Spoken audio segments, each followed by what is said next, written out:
నమస్తే రమగారు. నమస్తే జయ. రమగారు, మంచి స్టోరీ చెప్పండి. చెప్తాం. ఖలీఫా కథలు కొన్ని రకాలు చెప్తున్నాం కదా, ఖలీఫాదే ఇంకో కథ చెప్తాం. ఓకే.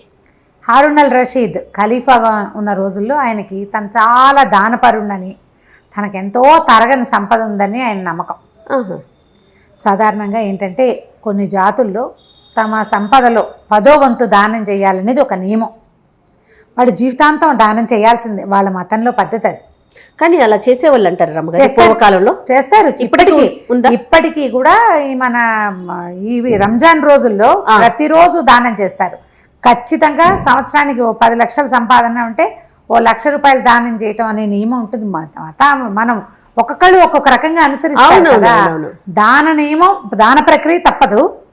ఖచ్చితంగా 10% దానం చేసేవాళ్ళు అప్పుడు ఉన్నారు, ఇప్పుడు ఉన్నారు. ఈ కలికాలంలో కూడా జరుగుతుంది అంటారా? ఏ కాలమైనా చేస్తారు జయ. లేకపోతే ఆకాశం అలా పైన ఉండదు, భూమి ఇలా కింద ఉండదు. అలాంటి వాళ్ళు ఉంటారు. అవును, ఆకాశానికి పందిరి గుంజలు వాళ్ళు ఉండటం వల్లే మనమంతా అలా దానం చేసేవాళ్ళు, ధర్మం చేసేవాళ్ళు, న్యాయంగానే ప్రవర్తించేవాళ్ళు, అస్సలు అబద్ధం ఆడని వాళ్ళు ఇప్పటికీ ఉన్నారు. కాబట్టి ఇంకా కలియుగాంతం ఇంకా దగ్గరలోకి రాలా మనకి. అదంతా పడిపోయాక అప్పుడు యుగాంతం అవుతుంది. కొద్దిమంది ఉంటారు. శాంతం లేదు అనుకోటానికి లేదు, ఉండదు. దానం చేసేవాడు బాగా, తనంత దానపరుడు తనే అనిపించేది ఆయనకి. అక్కడి నుంచి దానం చేస్తుంటే వాళ్ళకి సంపద వస్తుండేది. ఖలీఫా రాజు కదా, అవును, డబ్బులు వస్తుంటే ఏమనుకునేవాడు, మాలాంటి సంపద ఎవరికైనా ఉందా? ఖలీఫాల గుప్తధనం అని ఒక నావెల్ కూడా ఉంది. అది ఇంకా చెప్పలేదు, అది కొంచెం మర్చిపోతానేమో అని అనుమానంతో పేర్లు తమాషాగా ఉన్నాయి, నేను చెప్పట్లా. ఆ గుప్తధనం కూడా తన దగ్గరికే వచ్చేసింది కాబట్టి అబ్బో మా దగ్గర ఎంతో ఉందనుకునేవాడు. దానం చేసేవాడికి నేను బాగా చేస్తాను అనే ఫీలింగ్ ఉండకూడదు, అది తప్పు. ఓకే. దానం ఎంత కరెక్టో నా అంత దానపరుడు లేడనే భావన తప్పు. కర్ణుడి కథల్లో చెప్తారు, కుడి చేతితో చేస్తే ఎడం చేతికి తెలియకూడదు. ఎడం చేతి వైపు ఉన్నప్పుడు ఎవరైనా అడిగితే కుడి చెయ్యి మారే లోపల బుద్ధి మారిపోతుందని ఎడం చేతితోనే దానం చేసేవాట. అలాంటి కథలు కూడా ఉన్నాయి. ఇలా గొప్పలు చెప్పుకునేవాడు. చెప్పుకుంటుంటే జఫర్ అని ఈయన దగ్గర ఉన్న మంత్రి, మనం ఇదివరకటి కథలో విన్నాం జఫర్ పేరు. ఆ జఫర్ అంటే ఆయన పక్కనే ఉండేవాడు, అంగరక్షకుడు అనమాట. అయితే ఈ జఫర్ని ఏదో మాటల మధ్యలో, జఫర్ నువ్వు చెప్పు, నాలాంటి దానపరుడు ఇంతకు ముందు ఎక్కడైనా కథల్లో విన్నావా నువ్వు, ఇక ముందు ఉండబోతారంటే ఏలిన వారు క్షమించాలి, మీరు ఇలా చెప్పకూడదు, అల్లా ఇచ్చింది అల్లాకే ఇస్తున్నాను అనుకోవాలి. ఒకటి, మన సంపదను ఒక సంపద కాదు, మా దానం ఒక దానం కాదు. మీకంటే సంపద ఉన్నవాడు, మీకంటే దానం ఇచ్చేవాడు ఉన్నాడు, ఇంకా ఉన్నారు అనేసరికి ఇంకొళ్ళు మండిపోయింది. ఎంత నమ్మక ద్రోహివి నువ్వు నా దగ్గర తింటూ, నాతో ఉంటూ, నా పాలనలో ఉండి నేనిచ్చే దానాలన్నిటిని అనుభవిస్తూ ఇంత మాట అంటావా అన్నాడు. మాట అంటానికి ఏముంది ప్రభు, మీరు నిజం అడిగారో చెప్పారు. బస్రా నగరంలో ఒక కుర్రాడు ఉన్నాడు, వాడి పేరు అబూ అల్ కాసిం. వాడి పేరు కాసిం అని పిలుస్తారు, అబూ అని కూడా అంటారు. వా అబ్బాయి ఎంత దానపరుడు అంటే, వాడి దగ్గర ఎంత తరగని సంపద ఉందంటే, వాడు రోజు పుంఖాలుగా దానం చేసేస్తూ ఉంటాడు. ఏదో నాకు కలిగింది ఇచ్చానని దీనంగా మొహం పెడతాడు. రేపటికి మళ్ళీ దానానికి డబ్బు ఉంటుంది వాడి దగ్గర. శభాష్. ఎంత వినయశీలో వాడు, కుర్రాడు, యువకుడు, బ్రహ్మచారి, అపరిమిత దానశీలి. బస్రాలో అడుగు పెడితే వాడి పేరు తలవకుండా పూట గడవదు. మనం ఎవరితో మాట్లాడినా వాళ్ళు అబూ పేరు చెప్తారు.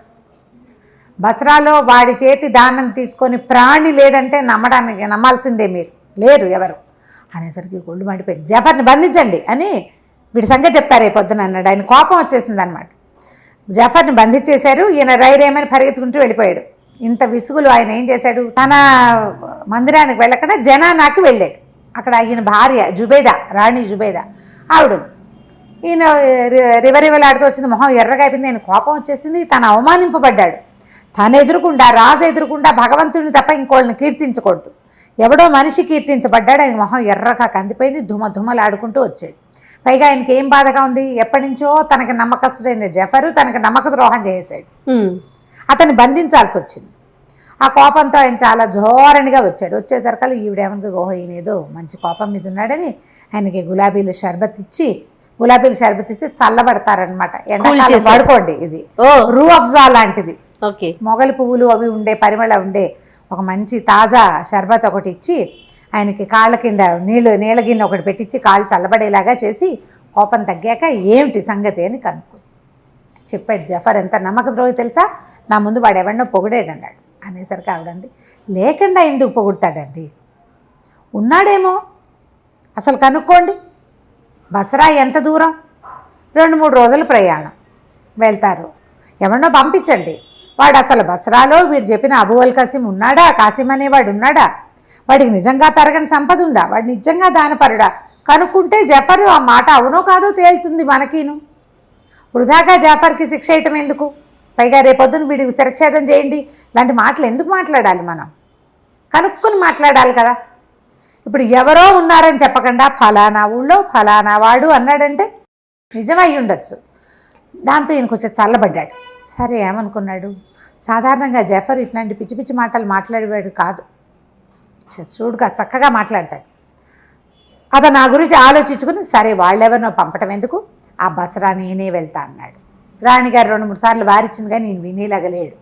సర్లే అని వదిలిపెట్టేసి సరే ఏం చేశాడు, మర్నాడు పొద్దున ఈయన బయలుదేరి ఒక వ్యాపారస్తుడి వేషం వేసుకుని బసరా నగరానికి వెళ్ళాడు. ఓ 3 రోజుల ప్రయాణం చేశాడు ఒంటెల మీద.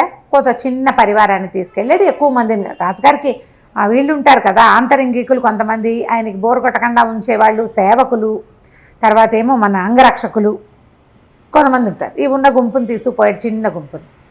వెళ్ళాక బసరా నగరంలో ఓ సత్రం ఏదో తీసుకున్నారు. తన మొత్తం గుంపు అంతటిని మీరు ఒక చోట ఉండండి, నాతో ఎవరు లేరన్న సినిమా ఇవ్వాలి ఇక్కడ అని చెప్పాడు. సరే అది కూడా అక్కడి నుంచి ఈ సత్రంలో నుంచి బయటకు వచ్చి ఎవరో ఒక చిన్న వ్యాపారస్తుడు ఒకడు ఉంటే, చిన్నవాడు అంటే మన చిరుతిండి అవి అమ్మేవాళ్ళు అట్లా వాళ్ళు కనపడ్డారు. కనపడితే ఏమంటే ఈ ఊళ్ళో అబూ అల్ కాసిం అని ఎవరో ఒక ఆయన ఉన్నట్ట అంటే, ఆ కాసిం పేరు తెలియని వాడు ఎవడండి, రాజుగారి ఇల్లు అన్నా తెలియదు కానీ ఒక కాసిం ఇల్లు తెలియని వాడు ఎవడు ఉండడు, ఆయన చేతి దానం తినని వాడి ఊళ్ళోనే లేడు, ఇగో ఇలాగ వెళ్ళాలి అలాగ వెళ్ళాలని దారి చూపించాడు. దారి చూపిస్తే సరే ఇతను ఏం చేశాడు, ఆ కాసిం గారింటికి బయలుదేరాడు. వెళ్తే అదొక చక్కటి సౌధం, చాలా బాగుంది. లోపలికి వెళ్ళాడు. ఆ బయటికి వెళ్ళి నేను బాగ్దాద్ నుంచి వచ్చిన ఒక వ్యాపారస్తుడిని అబు గారిని చూడడానికి వచ్చానని కబురు చేశాడు. ఒక బానిసల అంతా బానిసల మయం, బానిస అని ఆడ బానిస, మగ బానిస, నల్ల బానిస, తెల్ల బానిస ఇలా పేర్లు రాస్తారు ఆ కథలో.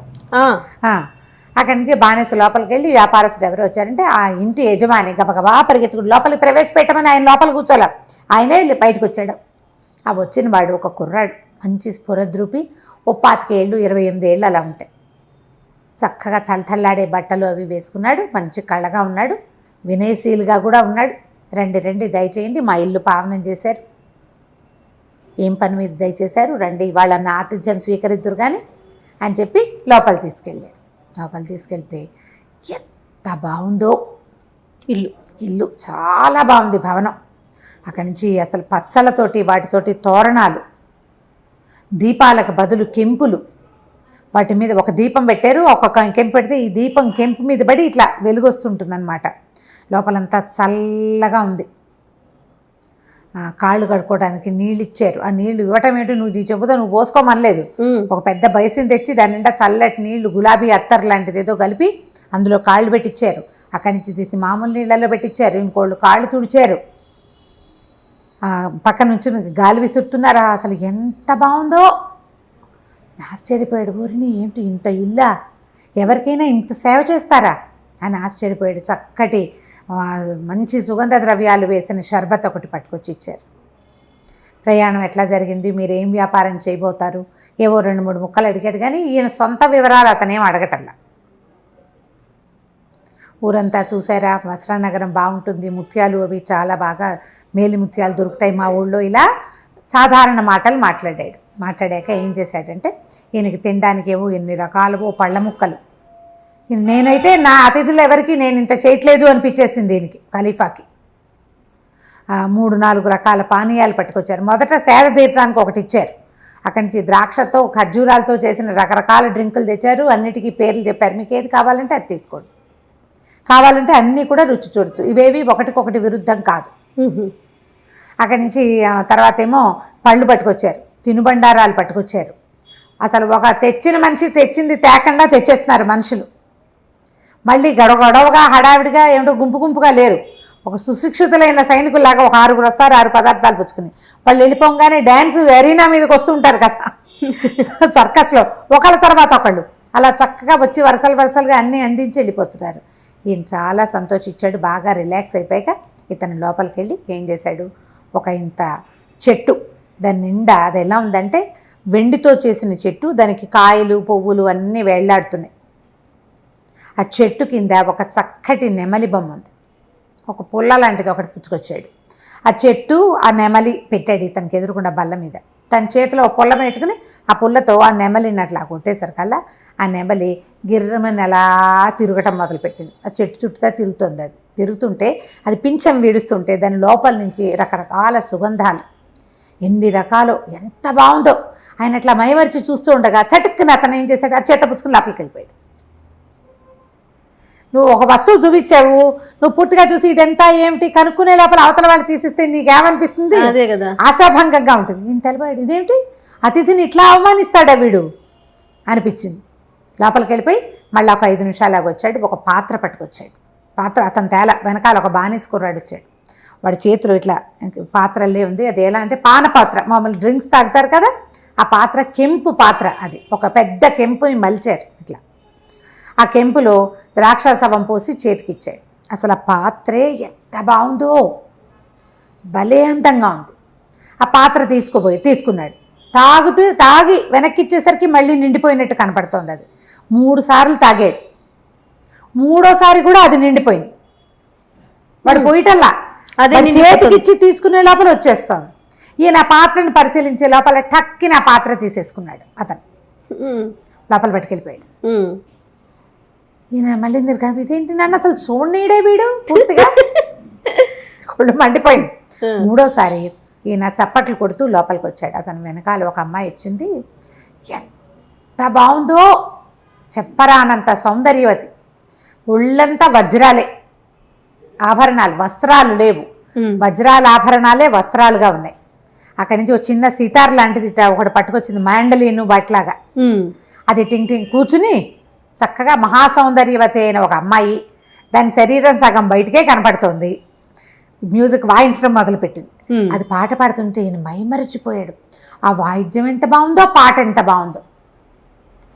ఆ పాట పూర్తయ్యాక అమ్మాయి దగ్గరికి వెళ్ళి ముట్టుకుందాం అనుకున్నాడు ఈయన. పాట పూర్తయ్యే లోపలే ఈయన చప్పట్లు కొట్టాడు. పిల్ల లేచి వెళ్ళిపోయాడు. మండిపోయింది ఈయనకి. వీడి ఆతిథ్యం మండినట్టే ఉంది. ఏది పూర్తిగా చూడనివ్వడు.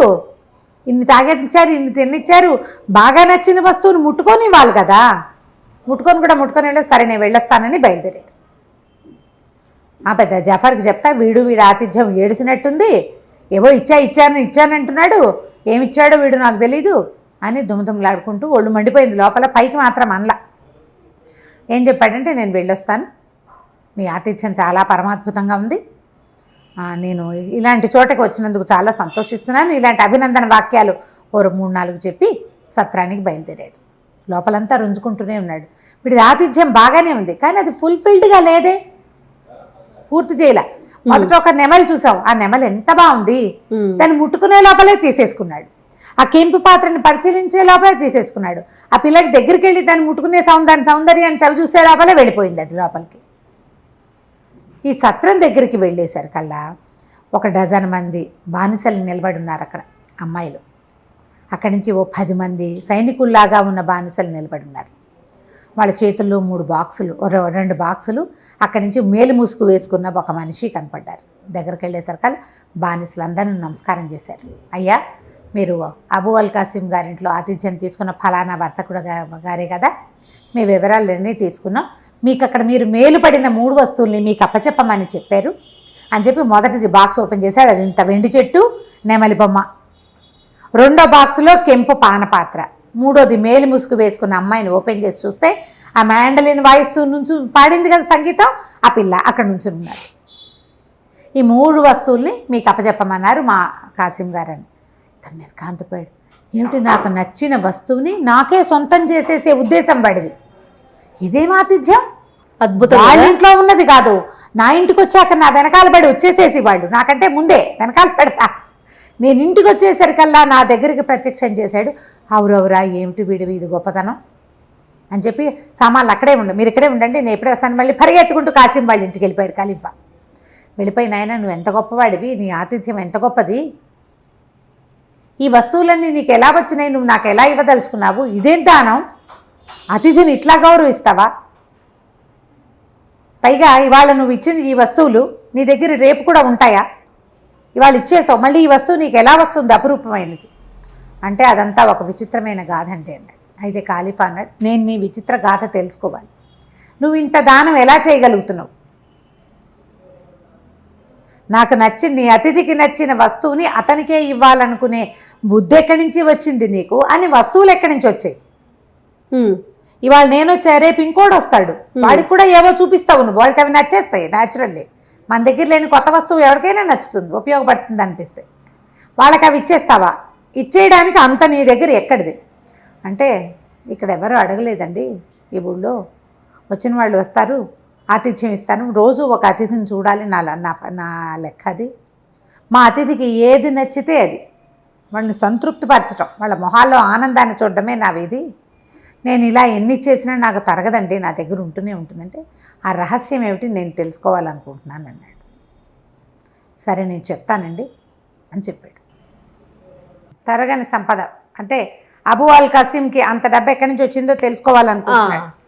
అయితే ఇప్పుడు కాసిం చెప్పాడనమాట, మాది బస్రా నగరం కాదు, బాగ్దాదు చుట్టుపక్కల ఒక చిన్న ఊరు, మా తండ్రి రకరకాల వ్యాపారాలు చేసి తర్వాత బస్రా నగరంలో స్థిరపడ్డాడు, ఎంత సంపాదించాడో, మా తాత కూడా, తాత తండ్రి ఇద్దరు కలిసి అసలు బస్రా నగరంలో సుల్తాన్లతోటి సమానంగా ఇక్కడ ఈ నగరంలో మేము వెలుగొందుతూ ఉండేవాళ్ళం. అయితే మా నాన్న ఈయన ఈజిప్టులో అక్కడ పనిచేసాడు, వ్యాపారం అక్కడ ఉండేది, అక్కడ సుల్తాన్ల భయంతో బస్రా నగరంలోనే స్థిర నివాసం ఏర్పరిచి కుటుంబాన్ని ఇక్కడే ఉంచాడు. నేను ఈ నగరంలోనే పెరిగాను, ఎంతో హాయిగా ఉండేవాళ్ళం. మా నాన్న చనిపోయేటప్పటికి నాకు ఎంతో ఆస్తి ఇచ్చాడు. నేను ఈ అతిథులకి పెట్టడము, ఆటలు ఆడేయటము, ధారపోసేయటము, వాటితోటి మొత్తం సంపద అంతా అవగొట్టేశాను. సంపదే లేదు నాకు, ఏమీ లేవు నా దగ్గర, ఏదో ఇల్లు బాకిలే ఉండేది, రోజువారీ తినడానికి తాగడానికి ఇంతమంది బానిసలు పనివాళ్ళు, వీళ్ళందరికీ జీతాలు భత్యాలు ఇవ్వద్దు. క్రమంగా నా సంపద అంతా అడుగంటిపోయింది. నేను చాలా దీన స్థితిలో ఉండేవాడిని, చాలా దీనంగా ఉన్నాను, ఏం చేయాలో తెలియని ఒక దుస్థితిలో ఉండేవాడిని. ఒకనాడు రాజభవనం పక్క నుంచి నేను వింటూ ఉంటే ఆ తెరల మాటున ఒక అమ్మాయి అందమైన మొహం కనపడింది నాకు, చాలా అందంగా ఉంది. అప్పటికి ఇంత పెద్దవాడిని కాదు, 18 ఏళ్ళు అలా ఉంటాయి నాకు, 19, 20 ఏళ్ళు కూడా లేవు. అయితే ఆ మొహం మళ్ళీ కనపడుతుందేమోనని నేను మళ్ళీ ఆ వైపు తిరిగాను. తీరా నాకు ఆ ముఖం కనపడింది. ఈ బస్రా సుల్తాన్కి ఎంతోమంది భార్యలు ఉన్నారు, ఆ భార్యల్లో ఒకతని నేను చూశాను. ఓహో. అయితే ఇంకా నాకు సంపద లేకపోయినా ఏదో తినడానికి ఉంది, నేను అక్కడక్కడే తిరుగుతూ ఆమెను ఆకర్షించడానికి ప్రయత్నం చేశాను, నా చిన్నతనంతో అనండి ఏదైనా కానీ. అయితే ఆమె ఏం చేసింది, కింద తోటలో తిరగడానికి వచ్చింది. నేను వెళ్ళి ఆమెను పలకరించాను, ఎవరికైనా తెలిస్తే కొంప మునిగిపోతుంది, నాకు నువ్వు నచ్చావు, కానీ బస్రా ఈ సుల్తాన్ భార్యలంటే సుల్తాన్ తోటి సంబంధ బాంధవ్యాలు ఉండవు, పాడుండవు, ఎవరికి వాళ్ళకి ఏవో ఒక మందిరం ఏర్పరుస్తారు, ఆ మందిరాల్లో పడుంటారు. వస్తే సుల్తాన్ ఒకసారి వస్తాడు ఎప్పుడో, సుల్తాన్ భార్య అని ముద్ర ఉంటుంది, ఇతరులు ఎవ్వరూ దాని వైపు చూడకూడదు, ఇంకా జనానాలోకి ప్రవేశపెట్టబడతారు. వాళ్ళు లోకల్ స్నేహాలు ఏమైనా చేసేస్తూ ఉంటారు, బయటపడితే ప్రాణాపాయం, పట్టుపడకుండా ఉంటే ఏదో వేషం వేస్తూ ఉంటారు. ఈ పిల్ల చాలా చిన్నది, ఇప్పటిదాకా నేను సుల్తాన్ మొహమే చూడలేదు, నేను అందగత్తనని ఉంచుకునే వాళ్ళుట. ఆ కథల్లో అలా కనపడతాదండి, మనకు మాత్రం ఏం తెలుసు, మనం చూసాము, మన దేశంలో జరిగే వ్యవహారం కాదు కదా, అంచేత మనకు తెలియదు. ఈ అరేబియన్ నైట్స్ కథల్లో అలాంటివి చూపిస్తారు. ఓకే. సంవత్సరానికి ఒకసారి కూడా సుల్తాన్తో గడిపే టర్న్ రాని వాళ్ళు కూడా ఉంటారు, అలా కూడా ఉంటుంది, ఆ కథల్లో చూపిస్తారు, మనకు తెలియదు. ఆ కథల్లో విని ఓహో కామోసుకో అనుకోవాలి మరి, అంతే. అయితే ఏమైంది, సరే ఏమందంటే నువ్వు రా మన ఇద్దరం పని చేద్దామని పిలిస్తే ఆనాటి రాత్రి ఆమె ఎలా దారి గుర్తు రాసిచ్చింది ఎట్లా రావాలో. ఆనాటి రాత్రి మేము పైకి వెళ్ళాం. మా కర్మగాలి ఆ రోజే సుల్తాన్ వచ్చే రోజు అయింది, ఆమె జీవితంలో మొదటి రోజు అదే. అబ్బా.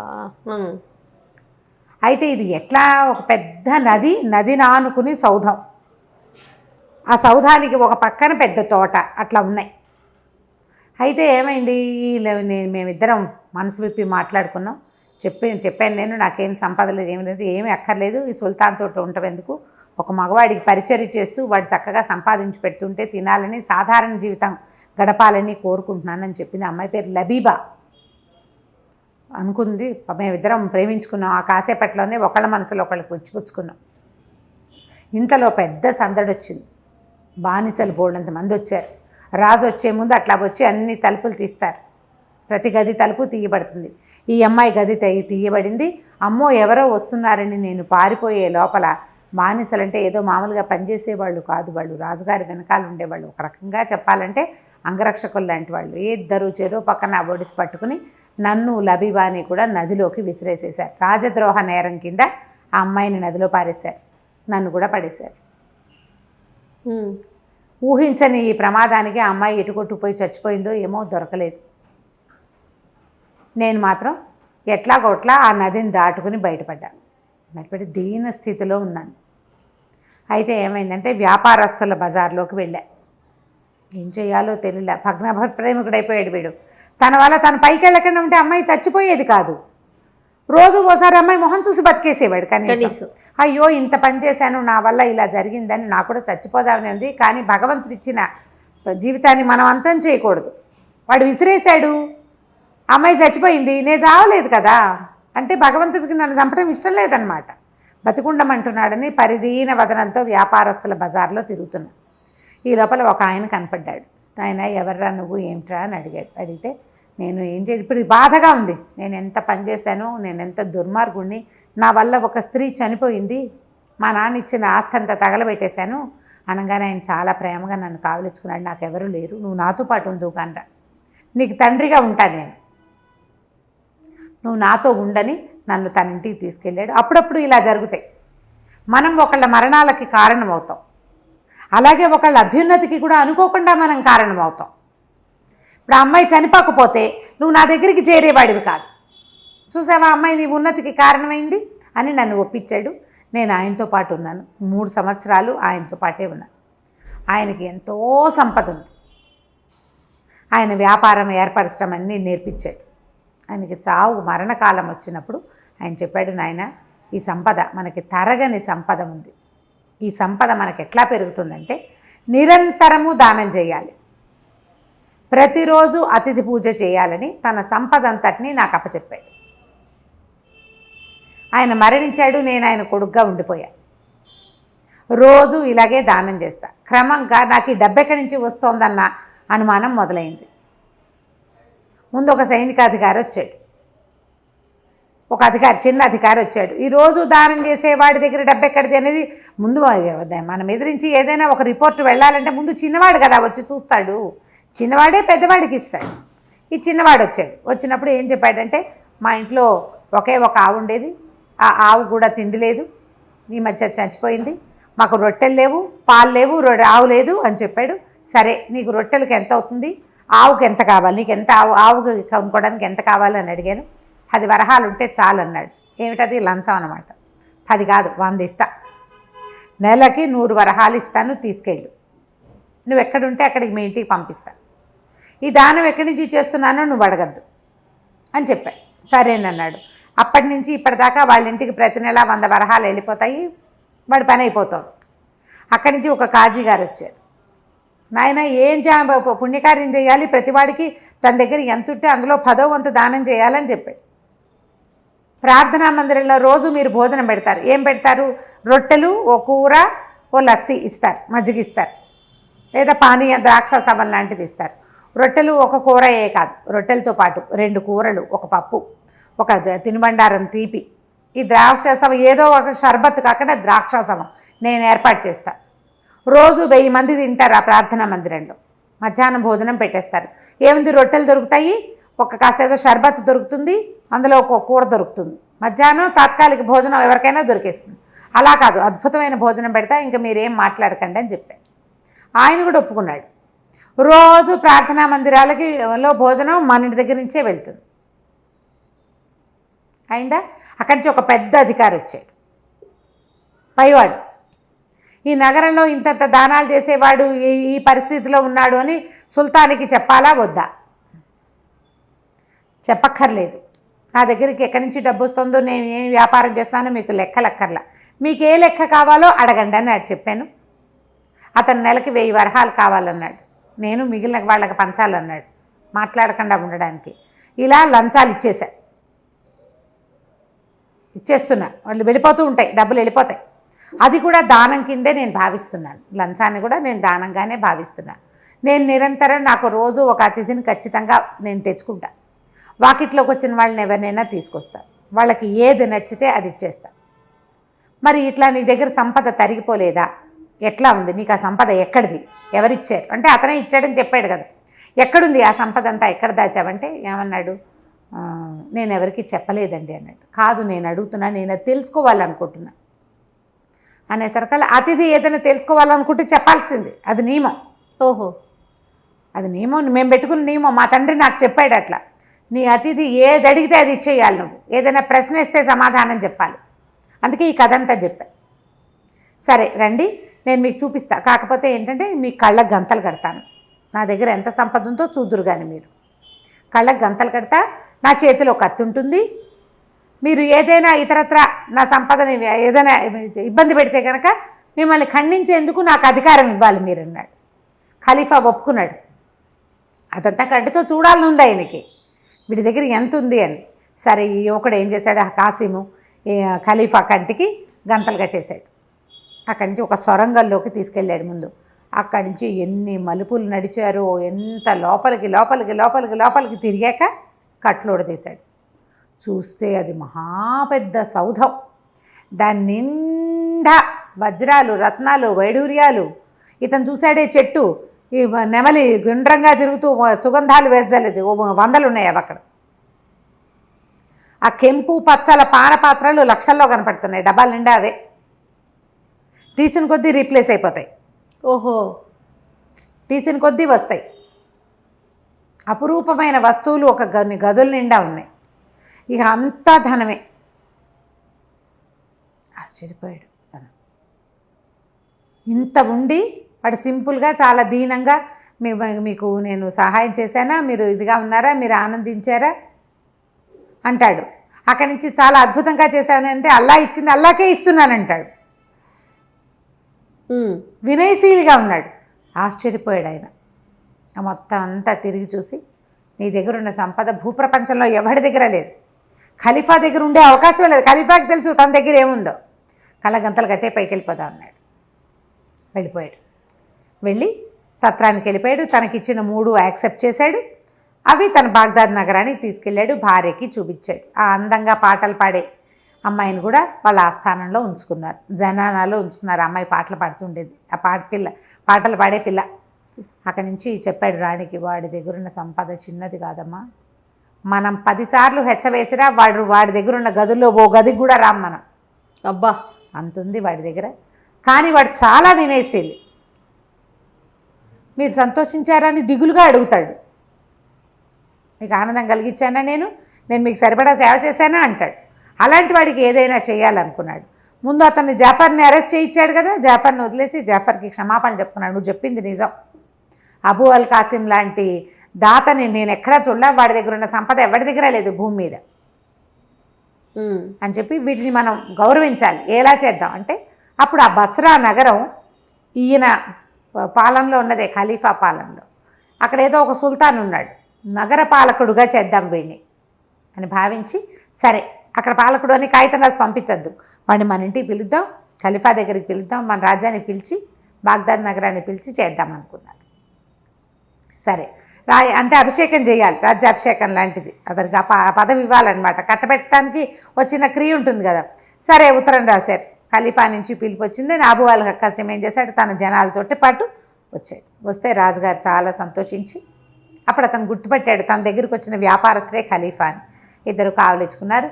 ఈయన తనే స్వయంగా స్నానశాలకు తీసుకెళ్ళి దగ్గరుండి స్నానం చేయించి మంచి పట్టు పుట్టాలు కట్టబెట్టించి అక్కడి నుంచి ఓ చోట కూర్చోబెట్టి చప్పట్లు కొట్టాడు. ఎవరక్కడ, మంచి ద్రాక్ష సవం తీసుకురండి అంటే ద్రాక్ష సవం తీసుకొచ్చింది. ఒక బానిస, అందంగా ఉంది అమ్మాయి. ఆ అమ్మాయిని చూడగానే కెవ్వుమని కేకబెట్టి పడిపోయాడు వీడు. పడిపోయేసరికి రాజు ఆశ్చర్యపోయాడు. ఖలీఫా ఏమిటి, ఎందుకు పడిపోయాడని అతని మొహం మీద పన్నీర్ జరి లేపితే లబీబా అని ఏడ్చాడు. ఆ బానిసే లబీబా. ఓహో. ఇది ఒక విచిత్రం అనమాట. నదిలో పడిపోయిన ఆ లబీబా ఒక బెస్తవాడికి దొరికింది. అతను బతికిచ్చి ఈ అమ్మాయిని రాజస్థానానికి బానిసగా అమ్మేశాడు. అప్పట్లో పద్ధతులు అవి. స్త్రీలను బానిసలుగా అమ్మేసేవాళ్ళు, పురుషులు కూడా అమ్మేసేవాళ్ళు. వాళ్ళకి దొరికితే అమ్మేయడమే, కట్టేసి అమ్మేస్తారు అంతే. ఇంకా తప్పించుకోలేకపోతే ఇక అక్కడ పడి పని చేసుకుంటూ అంతే. పారిపోయేవాడు పారిపోతూ ఉంటాడు. అయితే ఆ లబీబాని చూడంగానే రాజుగారు అన్నాడు, సరే ఈ అమ్మాయి చూడు ఎంత అందంగా ఉంది, సుల్తానికి భారీగా ఉండవలసింది చచ్చిపోయి మళ్ళీ ఇక్కడ బతికి ఇక్కడ ఇలా వచ్చిందని వెంటనే ఆ అమ్మాయి బానిస పదవి నుంచి ఇచ్చేసి ఆ అమ్మాయిని ఇచ్చి కాసింకి ఇచ్చి పెళ్లి చేసి అతన్ని బస్రా నగర పాలకుడుగా నియమించి సంతోషంగా మళ్ళీ సాగనంపారు. కథ కంచికి మనం ఇంటికి. నమస్తే రమ్మగారు. నమస్తే.